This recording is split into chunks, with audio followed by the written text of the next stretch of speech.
জাতি আৰু জনজাতিৰ নিবনুৱা যুৱকসকলৰ বাবে এটা সিদ্ধান্ত লৈছে যে এতিয়াৰ পৰা কিছুমান কাম অকল এছটি এছচিৰ কাৰণে কৰিব লাগে। তেওঁলোকে অলপ পাব লাগে। সব বস্তু যদি সকলোৰে কাৰণে দি দিওঁ তেনে এছটি এছচি মানুহখিনিয়ে নাভাবিব যে আমাকো চৰকাৰে স্পেচিয়েলি চায়। গতিকে দুটা দিন তেওঁলোকৰ কাৰণে থাকিব দিয়ক। ছমাহ পিছত মহিষীসকলে কৈ গৈছিল যে চৰকাৰে কিছুমান কাম অকল এছটি এছচি আৰু মহিলাসকলৰ কাৰণে কৰিব লাগে। আজি এটা অসম চৰকাৰে অনুসূচিত জাতি আৰু জনজাতিৰ নিবনুৱা যুৱকসকলৰ বাবে এটা সিদ্ধান্ত লৈছে যে এতিয়াৰ পৰা ইভেন এপিএছচিৰ পৰীক্ষা হ'লেও এছটি আৰু এছচিৰ ল'ৰা ছোৱালীবিলাকে ক'তো মাচুল দিব নালাগে।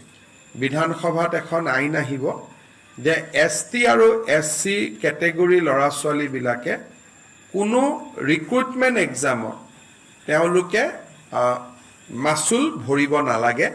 আমাৰ কিছু থাৰ্ড গ্ৰেড ফ'ৰ্থ গ্ৰেডত আমি কাৰো পৰাই মাচুল নলওঁ, কিন্তু এপিএছচি আদি পৰীক্ষাত মাচুল লোৱাৰ এটা নিয়ম আছিল। এতিয়া তৃতীয় আৰু চতুৰ্থ শ্ৰেণীৰ যিটো নিয়ম সেইটো থাকিবই, কিন্তু গেজেটেড লেভেলতো এছটি আৰু এছচি ল'ৰা ছোৱালীখিনিয়ে এতিয়াৰ পৰা আৰু কোনো নিযুক্তি পৰীক্ষাত মাচুল দিব নালাগে। মুখ্যতঃ আমি বানপানীৰ কথাই আজি কেবিনেটত আলোচনা কৰিছিলোঁ।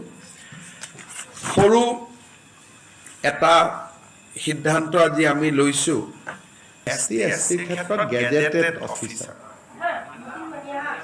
এইটো এটা কিছুমান কাম আমি এছটি এছচি ল'ৰা ছোৱালীখিনিয়ে কৰোঁ। বাবা চাহেব আম্বেদকাৰে কৈ গৈছিলে, গতিকে এছটি এছচি হোৱাৰ দিনাখনে আৰু জেনেৰেলৰ প্ৰশ্নটো নানো, পিছত আকৌ জেনেৰেলত পাই যাব। কিছুমান কাম সংবিধানৰ আৰ্টিকল 14তে কৈ দিছে যে গভৰ্ণমেণ্টে কিছুমান কাম অকল এছটি এছচিৰ কাৰণে কৰিব লাগে। তেওঁলোকে অলপ পাব লাগে। সব বস্তু যদি সকলোৰে কাৰণে দি দিওঁ তেনে এছটি এছচি মানুহখিনিয়ে নাভাবিব যে আমাকো চৰকাৰে স্পেচিয়েলি চায়। গতিকে দুটা দিন তেওঁলোকৰ কাৰণে থাকিব দিয়ক। ছমাহ পিছত সকলোকে কৈ দিম ইয়াত হাৰ্ডলি কেইটকা উঠে।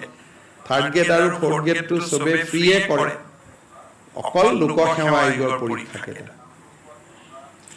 ছোৱালীৰ কাৰণে কিবা এটা দিলে লগে লগে ল'ৰাক কেতিয়া দিব, এছটি এছচিৰ কাৰণে দিলে জেনেৰেলক কেতিয়া দিব, তেতিয়াহ'লে এই ছোৱালীখিনি বা এছটি এছচিখিনিয়ে প্ৰিভিলেজ ফিলেই নকৰিব কেতিয়াও যে সমাজে তেওঁলোকক গুৰুত্ব দিয়ে। সেইকাৰণে বাবা চাহেব আম্বেদকাৰ, ৰাম মনোহৰ লোহিয়াৰ দৰে মহিষীসকলে কৈ গৈছিল যে চৰকাৰে কিছুমান কাম অকল এছটি এছচি আৰু মহিলাসকলৰ কাৰণে কৰিব লাগে, যাতে যুগৰ যিটো অন্যায় তাৰ অকণমান হ'লেও তেওঁলোকে ভাবে যে ক'ৰবাত অলপ অন্ততঃ আমাক চৰকাৰে মৰমৰ দৃষ্টিৰে চাইছে।